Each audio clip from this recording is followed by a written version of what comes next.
But I think if we all take that attitude, we're going to do the thing that we can do. It may not be everything, but it's the thing that we can do. If everyone does that, then we can succeed. We can protect our democracy.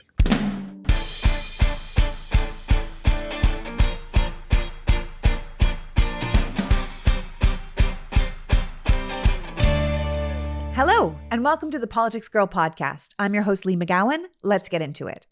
Anyone paying attention to America right now can see our democracy is under attack. Those who would prefer to lead, or more specifically, rule, without any input from the people are doing everything they can to erode our democratic norms and civil liberties and keep power in their own hands. To talk about what's happening, what we should know, and what's being done to fight back, I'm joined today by democracy super lawyer Marc Elias. Marc is an American attorney and founder of the Elias Law Group, a mission-driven firm committed to helping Democrats win, citizens vote, and progressives make change. And Democracy Docket, the leading progressive source for information, analysis, and opinion about voting rights, elections, and democracy. Previously the general counsel for John Kerry's 2004 presidential campaign and Hillary Clinton's 2016 presidential campaign, Marc was also the Democratic Party election lawyer in 2020 and 2021, representing the Biden campaign and the DNC in the state-by-state response to the Stop the Steal lawsuits filed by Trump and his people contesting the presidential results. As you may remember, Marc and his team ended up winning all but one minor case, which was later overturned in his favor. I'm having Marc on today because, as he says, you can't fight voter suppression unless you know what's happening. So I want you to know what's been happening, what's being done, and what we can do to support democracy moving forward. So without further ado, please welcome my guest, democracy's white knight, creator of Democracy Docket, and founder of the Elias Law Group, Marc Elias. Welcome back, Marc. Thanks for having me back. Well, thanks for coming. I always love your perspective on what now feels like the never-ending attacks on our democracy, because it's really you who's on the front line fighting back in court. You always kind of point out that one of the biggest ways to stop these extreme moves against our free and fair elections is to raise the public's awareness of what's going on. And the Republicans and their allies have been using voter suppression and litigation as a weapon against democracy for a long time. But now, as depressing as that reality is, I feel like you've had some real success fighting back. Yeah.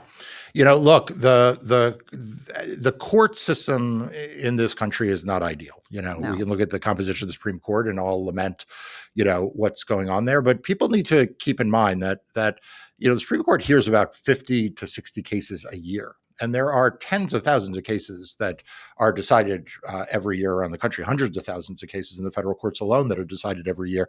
And so we have had success. The courts have more or less, they don't always get it right, but they have been more or less committed and a backstop against the worst acts of Republican suppression and election subversion. And it's important to understand that it's really both of those things. It's efforts to make it harder to vote, but also ways to undermine the results if they don't like it. As I say, Republicans want to make it harder to vote and easier to cheat.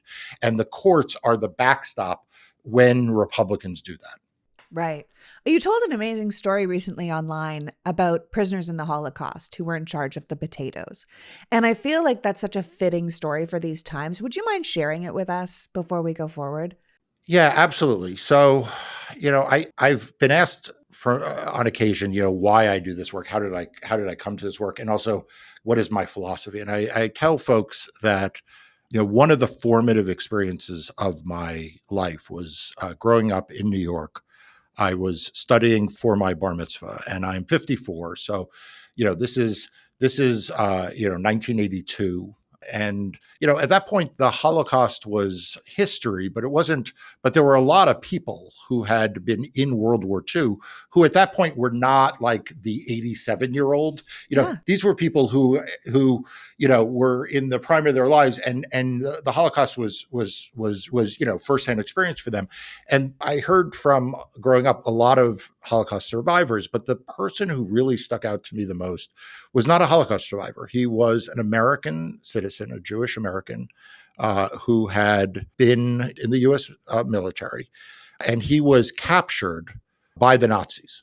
So American GI captured by the Nazis, and he is sent to a stalag. So he was sent to a prisoner of war camp. And the Jewish prisoners of war in this camp were part of a crew who had agricultural duties.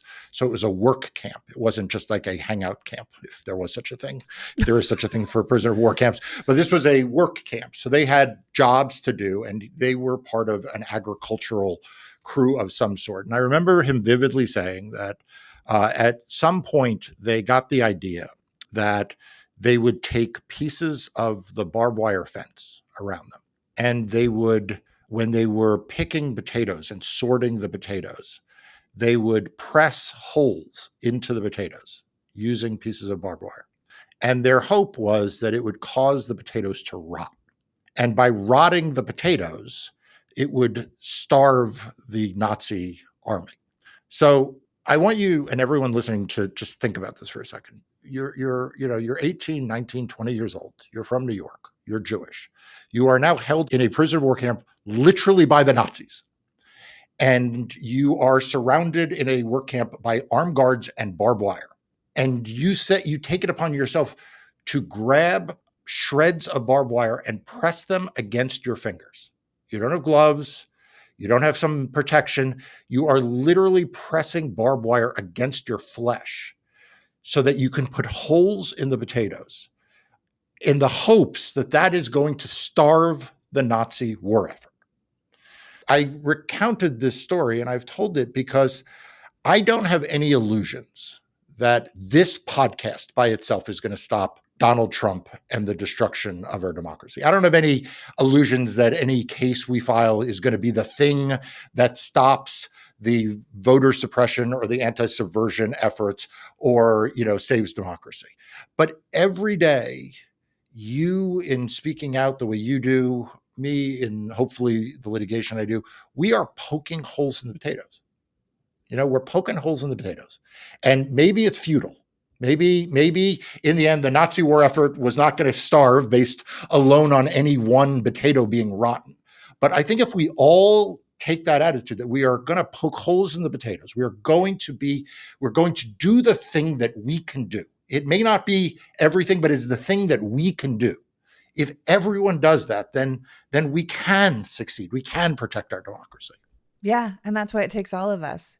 That many more people will starve that war effort. Yeah. Right. That's the message. The message is that I think people want to find, the great people in history. They want to find the big battle. They want to find the defining event. And what they don't realize is it is the actions and activities of millions of people doing small things to stand up for what's right, to protect your neighbor's right to vote, to make sure that a woman seeking reproductive health care is able to achieve it. That each of these things on a one by one, treating kindly an immigrant, each of these things one by one will make a difference. And we're not going to be saved by one lawsuit, by one case in the Supreme Court, by one big speech. It's what you do every single day, which is why I'm thrilled to be back with you. Thank you. I always say it's like water on a stone, the drip, drip, drip. Eventually you get a hole and you have to keep making the effort every day. Well, you're making the effort. I know your firm is litigating 47 voting and election cases right now in 19 states, and you're expecting to take on more. So you're clearly making a big hole in that stone, I honestly have to say. But since we don't have the time to really dig into every single one of those cases, I thought I would just pick a couple states that have been in the news lately and get your thoughts on them. Does that work for you? This is what I love about your podcast. This is like literally, I've been looking forward to this part. I'm like, let's do this. Okay. So Alabama, who refused for months to comply with the Supreme Court's order to redraw their congressional maps and comply with the Voting Rights Act. I know your firm was handling that case, and after a lot of back and forth, it looks like Alabama is finally going to have to comply. Do you want to update us on where we're at with that? Yeah, so Alabama passed an illegal map in 2021 that failed to create a second majority Black district. My firm brought a lawsuit along with some other organizations. We won before a trial court, 3 judges, 2 appointed by former President Trump. So this was not a progressive panel by any stretch of the imagination. We won. The state of Alabama, rather than complying with the law, went to the U.S. Supreme Court thinking that they could win there. They didn't. The Supreme Court agreed. And then what happened next, I think, is a really instructive thing for your audience, which is that at this point, the state of Alabama was ordered by a trial court to draw 2 Black opportunity districts, 2 congressional districts where Black voters could elect their candidate's choice. The state of Alabama asked for additional time to be able to do so, and then they didn't. Then they drew a map that they acknowledged did not meet the requirements of what the court had ordered or what the U.S. Supreme Court had ruled. And so at this point, you had the state of Alabama in open defiance, essentially, proudly defiant of a court order. The good news is that the court then had its own special master, basically an expert it retained, draw a map, and so there will now be 2 Black opportunity districts for 2024. So good. So all's well that ends well. Except, I want to just point this out to you and to your audience that the culture, because culture matters so much. Culture matters. What you see on TV matters, movies, theater, music, sports, culture matters. And so think about the culture of what the Republicans in Alabama were doing. They would rather have a court draw a map and stand in defiance of it than do their jobs. They'd rather have the theater, like George Wallace, right? George Wallace wanted the theater of being moved out of the way of the schoolhouse doors because he didn't want to be seen as complying with a court order to desegregate the University of Alabama. And think about what that says about the culture of today's Republican Party, that in 2023 is what they preferred. It's almost as if they want to show their voters that they're willing to fight. It's performative. These Republican-controlled legislatures across the country are trying this tactic on because ignoring the law, defying the law, it's just good politics for them right now. And it's the same impulse that led Donald Trump to falsely claim he won the 2020 election, even though every court told him he didn't and he knew he didn't.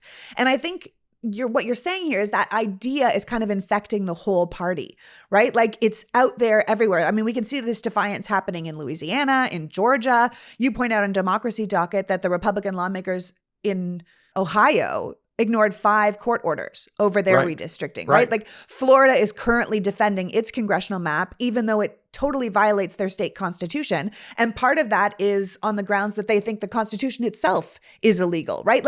It's just defiance as performative. These people are all against us and they're liberal. And I think it's pretty rich for Alabama Republicans, I guess I should say, to just openly reject a Supreme Court ruling at the same time that their party is going out of their way to accuse liberals of delegitimizing the court with their legitimate criticisms of the justices and their pay-for-play relationship with billionaire donors. I mean, the Republican stance right now seems to be, from the very far right to the Wall Street Journal to Samuel Alito himself, is that holding the justices of the Supreme Court to any sort of accountability is just another way for Democrats to delegitimize the court with their politics.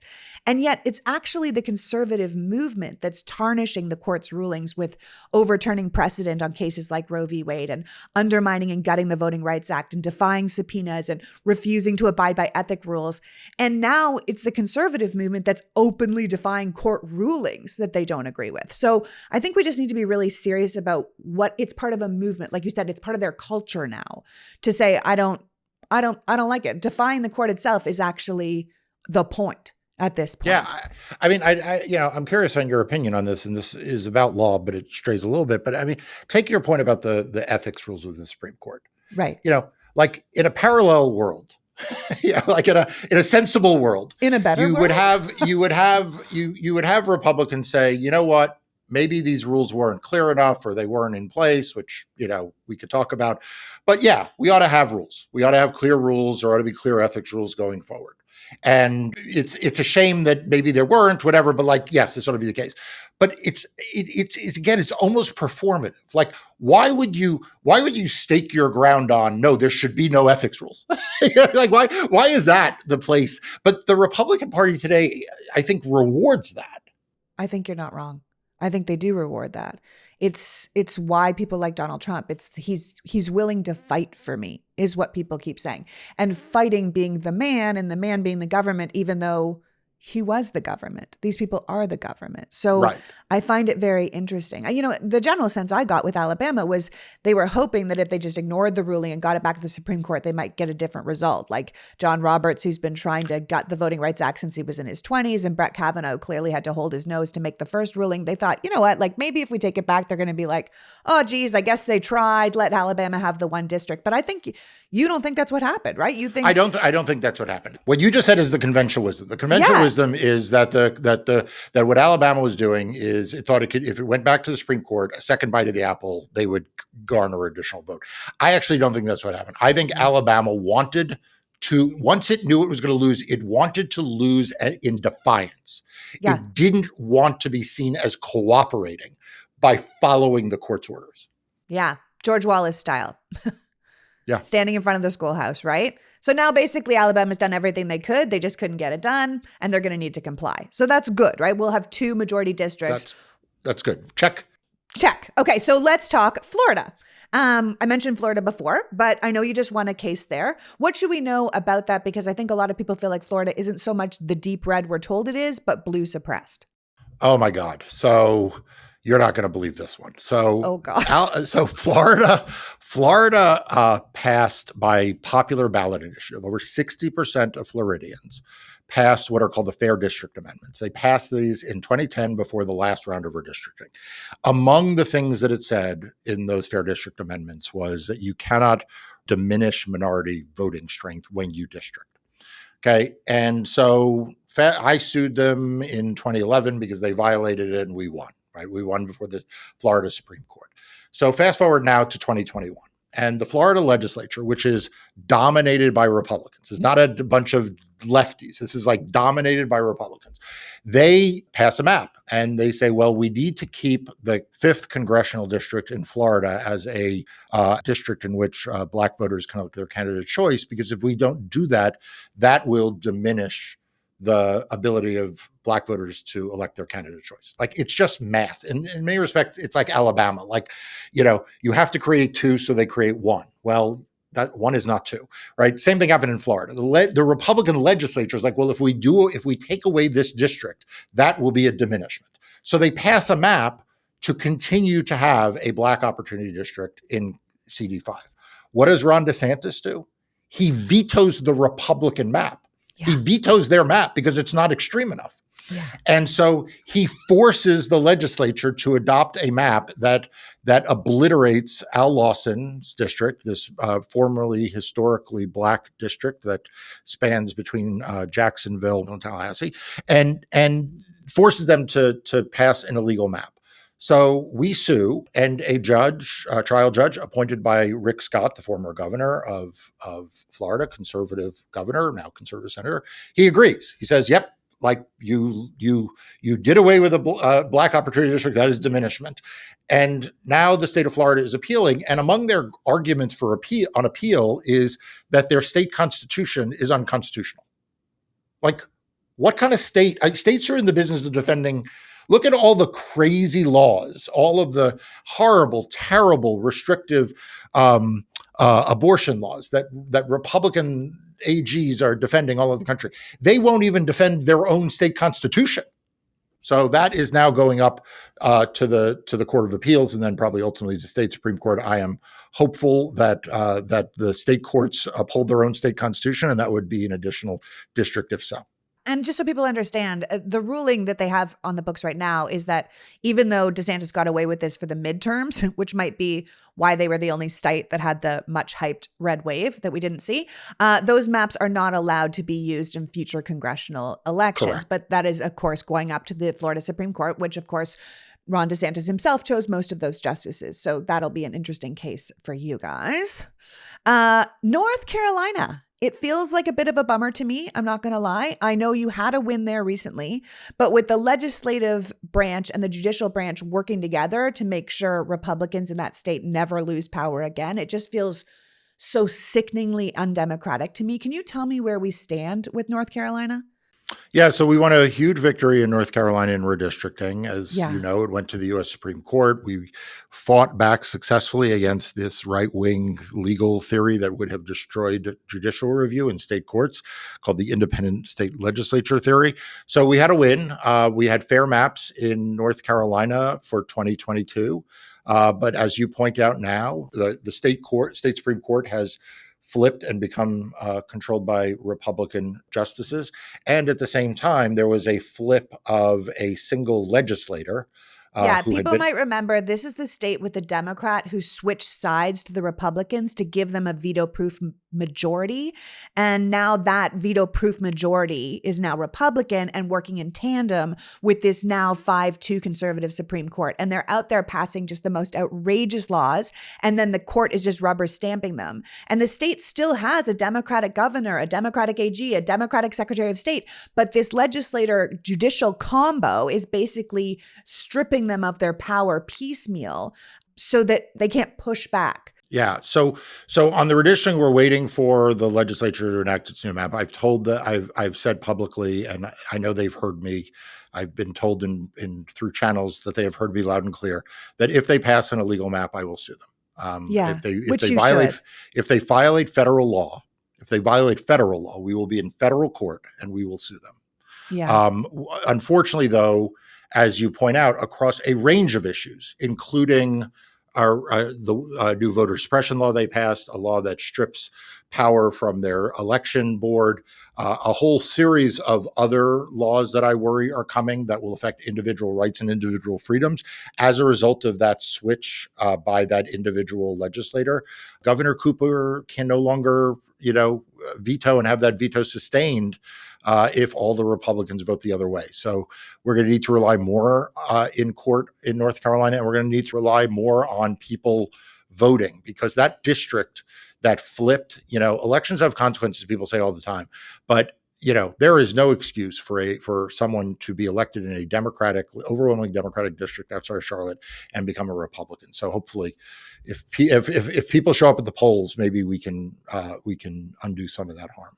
Yeah, and it is depressing to people, but I think people should also see it as a huge warning light to what Republicans can do in other states if they get legislative majorities and the courts. It's what they were trying to do in Wisconsin and what we were able to stop with the election of Justice Protasewicz in the spring. But it just sort of shows us how fragile a hold people really have in our democracy and how much we have to be paying attention and how much we have to be voting. Yeah, and let me say on the Wisconsin thing real quickly. Yeah. The work that you and your audience and others in this movement have done, it was not just electing a good progressive state Supreme Court justice, but just recently, after weeks and weeks of threatening about impeachment, the spotlight of America shined on that legislature. And just a couple, recently, the Republican Speaker of the House seemed to back away from the threats of impeachment. And that's entirely due to public pressure, right? Let's be honest. It's not like all of a sudden the Republicans woke up and said, oh my God, this would be wrong. That is public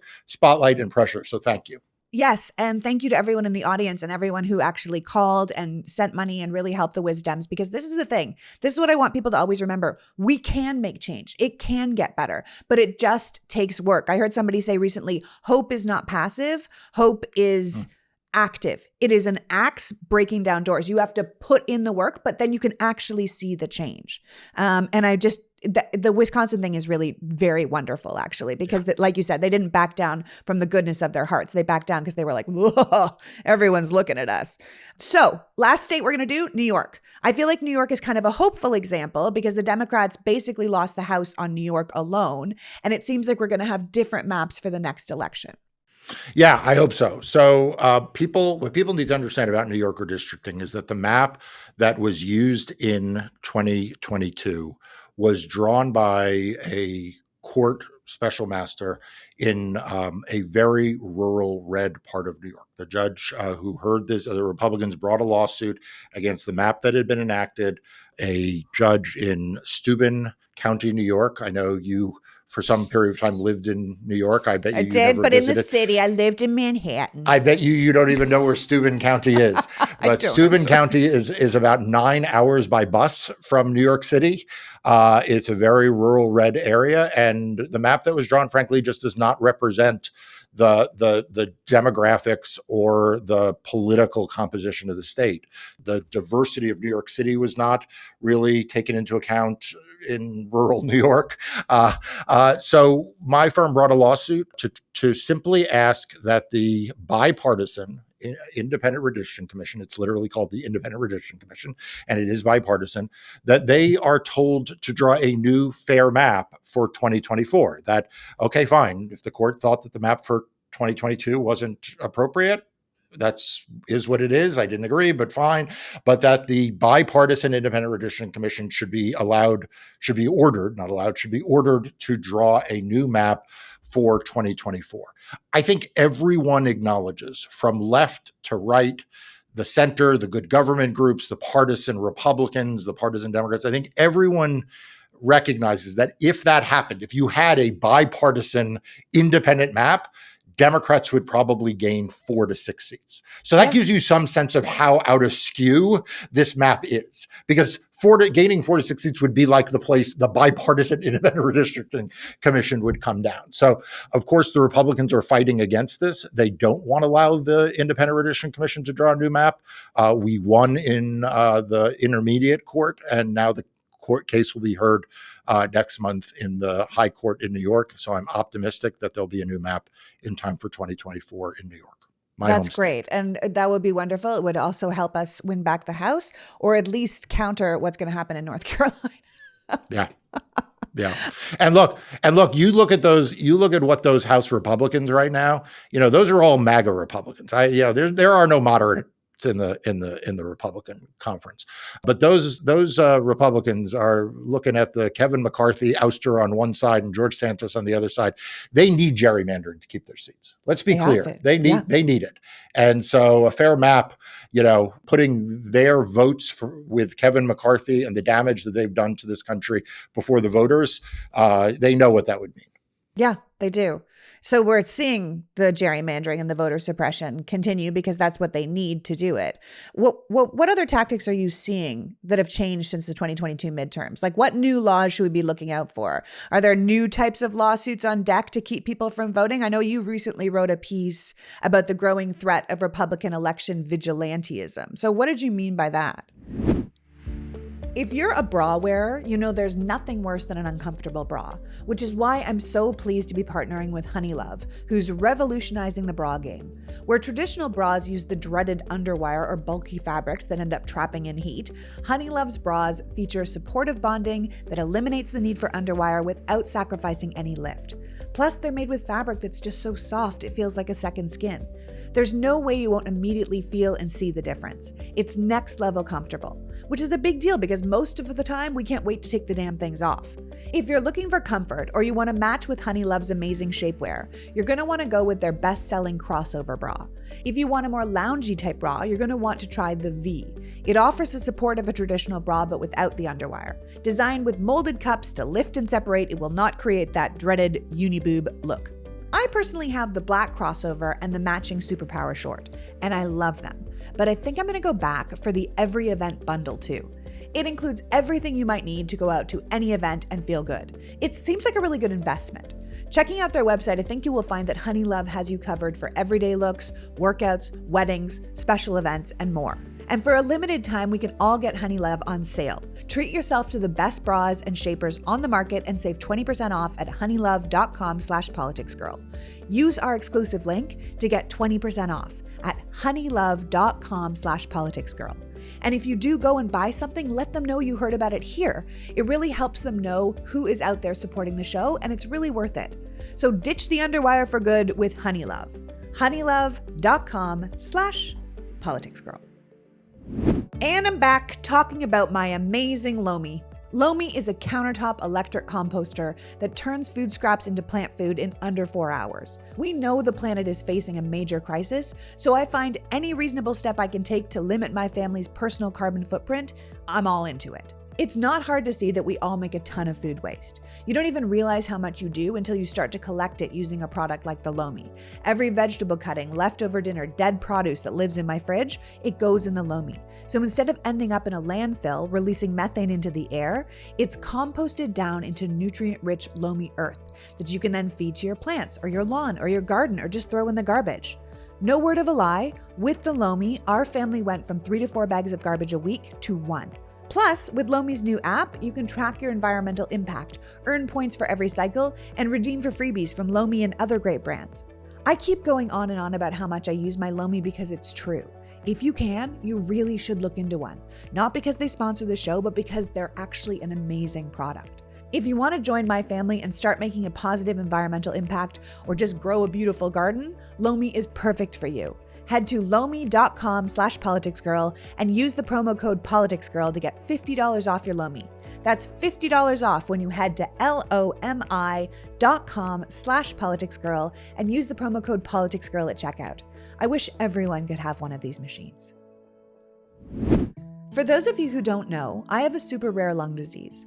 Although the scarring in my lungs is where the disease originates, it's my heart that's actually affected. I know what high and low blood pressure can do to your health, so I can say from personal experience that heart health is essential, and supporting a healthy blood pressure is something, if we can, we should incorporate into our daily routine.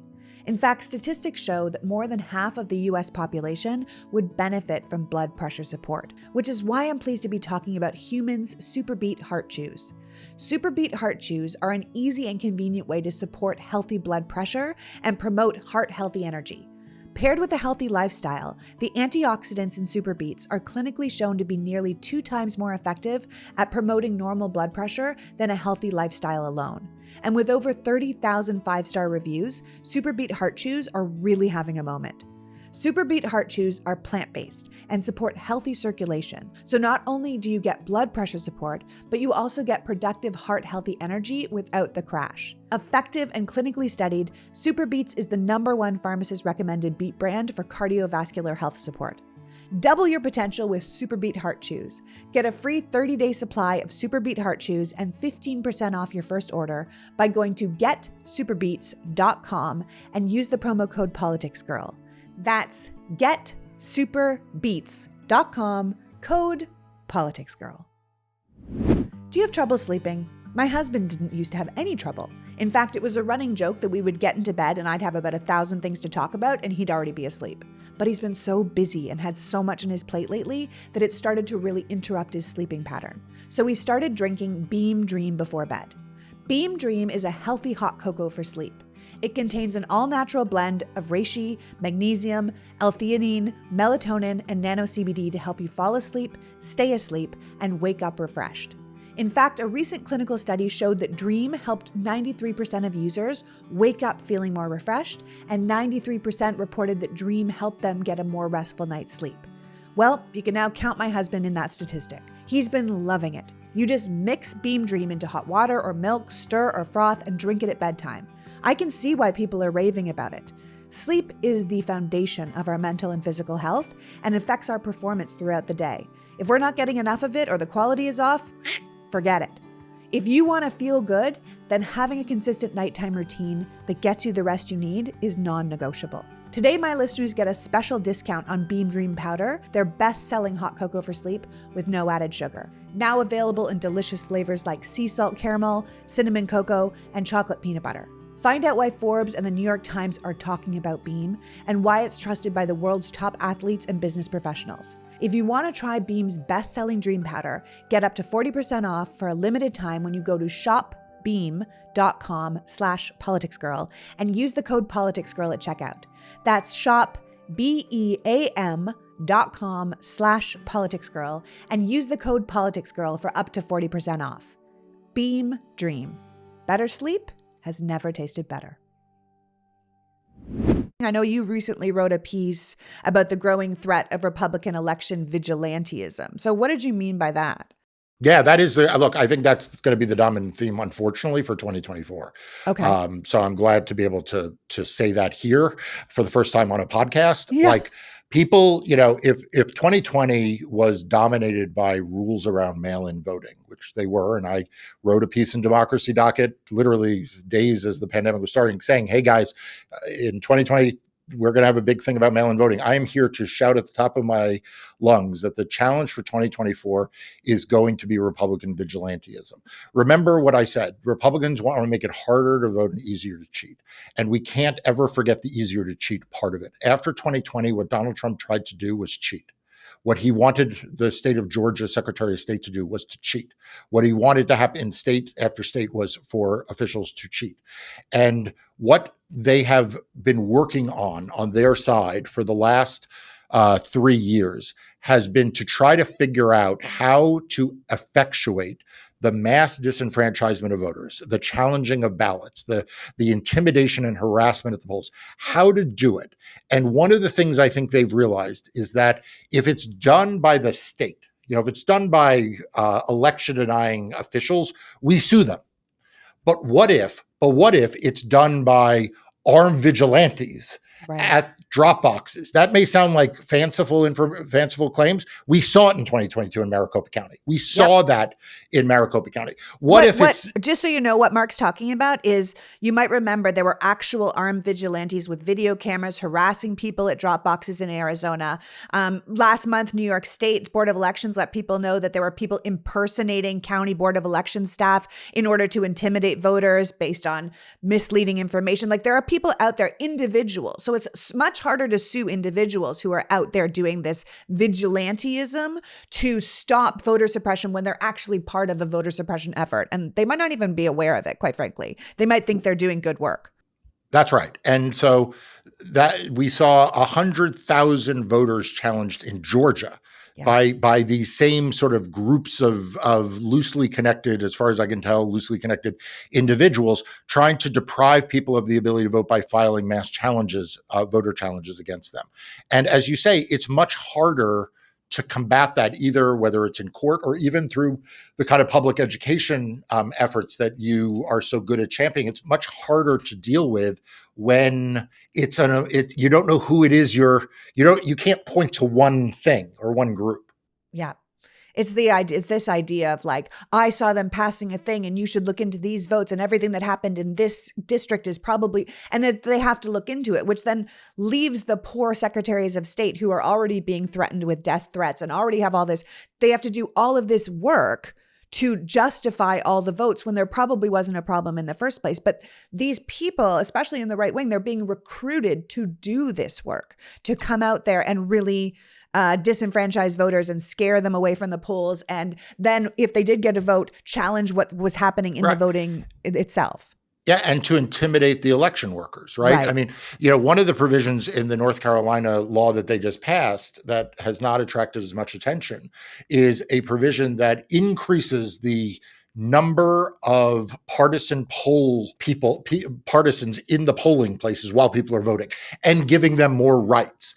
And so, I sometimes say this to folks, like, if your elderly, mother came to you and said, I want to volunteer to be a poll worker. In 2020, you were like, well, but there's COVID. In 2022, you were like, well, there's still COVID and like there are some crazy people.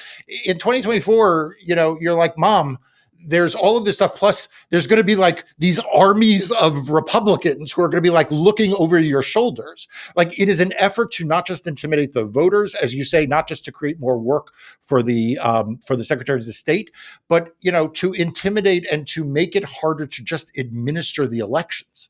Yeah. Yeah. And we all saw what happened to Shea Moss and correct. Right. And isn't that a message? Wasn't there a point to send a message, not just to victimize Shea Moss, but to send a message to the next Shea Moss? And that's why I worry about this vigilanteism for 2024. Yeah. And so we should all be looking out for that. If you see people intimidating people, or you see people trying to threaten people, or you see people walking around with guns outside your polling station, know this is part of a concerted effort to make people afraid or stay away from voting or be intimidated at the voting. This is the new tactic, along with voter suppression and gerrymandering and all these things. And this comes from a party that can't win on votes or personality, so they have to win by making sure other people don't vote. And this is what we need to be aware of right around the country, which kind of brings me, I know this is sort sort of long, but it kind of brings me to Eric, not the blonde Trump brother, but the Electronic Registration Information Center, which is about a 30-state combination, both sides of the aisle, they share information, right? So it's data sharing so that states can help each other with voter roll maintenance, right? If you have duplicates, if someone moved, if someone died, these states would share information, which made it easier and more accurate to understand our voter rolls. But now it seems like the Republicans are introducing even more chaos into our election system by pulling out of ERIC and even starting their own kind of version. Can you just briefly synthesize that so people understand what's going on with Eric? Yeah. So if you needed proof that Republicans don't care about the integrity of elections and just want to cheat, then this story about Eric is all the information you need. Eric was created not by a bunch of liberal Democrats. It's not like it's not something like you never heard me before come on and extol the virtues of Eric. Eric is a way to remove people from the voting rolls. It is a way to make sure that if Marc Elias moves from New York to New Jersey to Connecticut to California, that when he winds up in California, which I promise you I won't, that when he winds up in California, California has a way of communicating the fact that I now live in California with New York, New Jersey, and Connecticut. So I get removed from the voter rolls in those three states, and I'm only on the voter rolls in California. So it is literally a process by which states share information to remove voters who died, voters who moved, to just make sure that all the voter rolls seem clean. It is literally the dream of the right wing, who claims that what they want is to make sure that there are not dead people and people who moved and ineligible people on the voting rolls. That is what Eric is. So what did they do? They've left Eric. Yes. Think about that. They left Eric. If you are really concerned about election integrity, why would you leave a system whose sole purpose is to remove ineligible voters from the rolls? Think about that. Why would you do that? I'll tell you why I think they did it.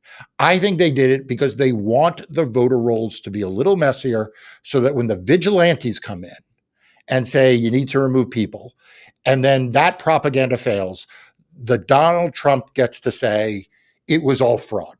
It was all fraud because look at the voter rolls. The voter rolls had massive numbers of people on them and that were never removed. And why were they not removed? Because the Republican states left Eric. They are trying to break the system so that they can later falsely claim fraud. Yeah.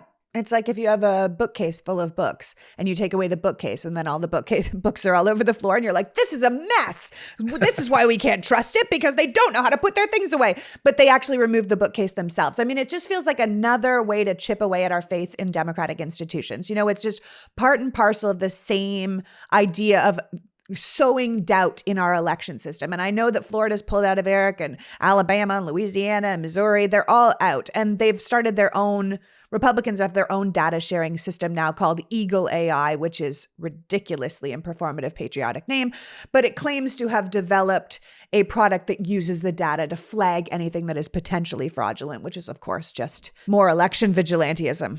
But also Eagle AI is a private company, and it appears that their customers will not necessarily be states. Those customers may be these right-wing vigilante organizations. In other words, Eagle AI is not a consortium of states. Eagle AI is a company that claims to have developed some proprietary software, someone referred to as Excel on steroids, that will allow the compilation of names that they believe are duplicated and should be removed. Right. But the states got out of the compact where they would have known if they were duplicates. Right. Literally, they left a compact that would have been 100% certain if there were duplicates. And instead, they now want to rely on this third party vendor who God knows where they get their data and who they're going to sell this access to. Yeah. Yeah, it's incredibly suspect. And even more so when you learn that like leading anti-voting movement people and super wealthy conservative donors are really enthusiastic about it. Correct. So it just tells you who's into it. All right. Well, finally, before I go, I would love your thoughts on the Trump indictments related to his attempt to steal the election. So I know that recent correspondence in the Jack Smith DC case has people in Trump land communicating back and forth that they knew they were losing all their court cases in 2020 and they had no legal leg to stand on. And yet they continued to attack our election infrastructure and our faith in the system anyway. So how do you think that is going? I think Donald Trump, I have said this, I think Donald Trump needs a really good lawyer. He doesn't seem to necessarily have the best legal team or best history legal team, but Donald Trump's in a lot of trouble in Washington, D.C. I suspect it appears he's in a lot of trouble in these other cases as well, but I work in Washington, D.C. I know the D.C. courts well, and I do a fair amount of criminal defense work, particularly in and around election laws. And Donald Trump is in a lot of trouble. His conduct around the January 6th insurrection, the time leading up to it, is going to put him at a serious risk of conviction and prison time. And frankly, his continued statements, are only hurting him. Like at one point, I thought maybe his best defense is going to be a advice of counsel defense that wouldn't work. I mean, it doesn't, for legal reasons, I won't bore you with it, wouldn't work, but at least it would have some jury appeal. Juries would be like, all these lawyers. But Donald Trump's statements make clear he made the decision himself. Like, I can't remember which reporter he said, but he told one of the reporters he made the decision himself. So I think that Donald Trump is guilty, in my view. He obviously will get a fair trial, presumption of innocence. But in my view, the evidence against him is pretty overwhelming. And it's not clear to me that he is setting himself up for a legal defense. And I just want to remind everyone in the audience, politics is politics. Politics is, what you say on the trail. Politics is what you say to try to get elected. But the criminal justice system is not set up to yield to politics. Like, Donald Trump is not going to talk his way out of. He didn't talk his way out of an indictment. He may have talked his way into an indictment, and he's talking himself into a conviction. He probably was going to get convicted anyway, but like every time he opens his mouth, he's not helping. He's not helping. Which is why he's probably has trouble getting a lawyer. Right. So I don't want people thinking that, he's like making political points, because this case is going to trial. This case is going to a jury, and he's in a lot of trouble. Yeah. And I think one of the things, because I like to talk about big picture here, I think one of the things you point out in Democracy Docket that we should keep in mind is that he didn't do this alone. Yes, he's the catalyst. Yes, he's the instigator. But that indictment includes 6 co-conspirators, 5 of them who are attorneys, who all knew they were using false claims of election fraud to convince state legislatures and election officials to subvert legitimate election results. And these lawyers were intentional in their deception and bad faith arguments. Donald Trump doesn't get to walk away with this. He knew exactly what he was doing too. But I think you very smartly point out that these people that are involved, these co-conspirators, they've rightly in some ways become the objects of ridicule and punchlines, from Four Seasons landscaping to releasing the Kraken to Rudy's hair dye running down his face. Like, we make jokes out of it, but you point out that to look at these people like they're just wingnuts, it minimizes their culpability and it distracts from the rot that's truly poisoned the deepest ranks of Republican legal establishment. And I think we need to be really clear about that. Yeah. And I think that there is a through line here. Yeah. There's a through line from Alabama to this DC criminal case. And it is the utter moral bankruptcy of the Republican legal establishment. Whatever the Republican legal establishment claimed it believed in the 1980s and 1990s, 2000s, 2010s, it is clear now that this is a legal establishment that has some of its most prominent lawyers, some of whom are now under indictment in the case in Georgia, but who are spelled out for having engaged in conspiratorial conduct with Donald Trump in DC. Many of them continue to spread provably false conspiracy theories about elections. They continue to defend voter suppression laws that are indefensible. They are representing states who are defying court orders. And there has to be a reckoning by the bar about how they treat lawyers in this world. But the Republican legal establishment has a lot to answer for. And so far, it doesn't appear that there is that much of a movement. There have been some voices. George Conway is a prominent conservative Republican lawyer. He's spoken out very loudly and eloquently. But there have been relatively fewer Republican lawyers talking about the problems with the Republican legal establishment than there have been, frankly, some former Republicans, Casey Hutchinson, a good example, talking about it at the political level. And that's a reckoning at in the bar that I know is hard for lawyers because they want to be protective of the lawyers, but I think it's really, really urgent. Especially the ones that are still peddling election lies and conspiracy theories and still getting away with it within their party. They're still, because lawyers in the United States have a special set of rights. Lawyers have the exclusive ability. You can't represent someone in court. Only a lawyer can. Lawyers have an exclusive right. And with that comes ethical responsibilities to the law, to the courts, to the Constitution. And it is ultimately going to undermine democracy in another important way if people come to view, and this is why I said it's the through line of the judicial ethics. It's the through line of if people come to believe that the courts and the legal establishment are just kind of like, part of the political problem, then it's another way democracy will be undermined. Yeah, we have to have people working within the rule of law if we're going to believe in the rule of law and live under the rule of law. Right. Yeah, these people should be pariahs, but they're not, and that should concern us. No, they're celebrated. I think I saw something that I can't remember which one it was, whether it was Clark or it was one of the others. They're like on the speaking tour. They're being feted by conservative audiences. I'm sure, not a lawyer, but I'm sure you follow the, Mike Flynn, the pillow guy, the right wing has turned these people, are they not pariahs in their party? They have become headliners. Yeah. It's the Kyle Rittenhouse syndrome. Right. Well put. Yeah. I want to thank you so much for joining us today, Marc. Your work and the work of your entire team at the Elias Group is so instrumental in the future of our democracy. And I am so grateful you are all out here poking holes in those potatoes.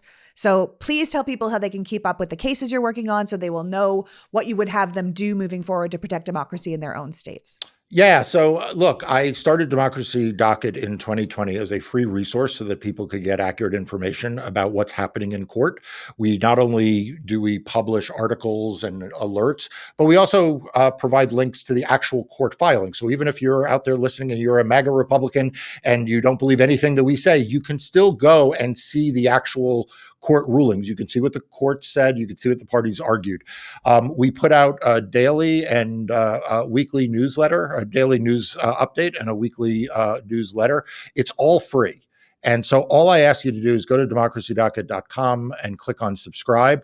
You won't get spam. We don't sell your names to other people. We just want to give you good, accurate information about what's happening in democracy and what's happening in court. And it is excellent. I can highly recommend it to everybody. Democracy Docket is a wonderful place to know what's going on in the country and what's coming up next and what you should have your eye out for. So thank you so much, Marc. I appreciate it more than I can say. And I hope you will come back again in the new year and we can talk about how all the other cases are going. I absolutely will. I love you on social media. I wish Twitter was not so terrible. I know. But I love watching your videos. They are spectacular. And now your podcast is on my must listen to. So I look forward to coming back. Thanks, Marc. So that was Marc Elias reminding us that we aren't just fighting election suppression and subversion. We're now fighting election vigilanteism and the new strategy of standing in defiance of the law itself.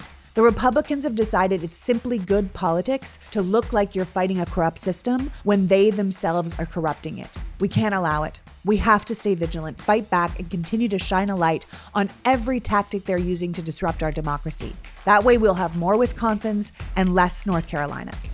I want to thank Marc for joining us today and you for caring enough about democracy to be here. Now go follow Democracy Docket and support the good lawyers fighting for us in court. Until next week, PG out. The Politics Girl podcast is written and performed by me, Lee McGowan, in partnership with the Meidas Media Network and produced and edited by Happy Warrior Entertainment. All rights reserved.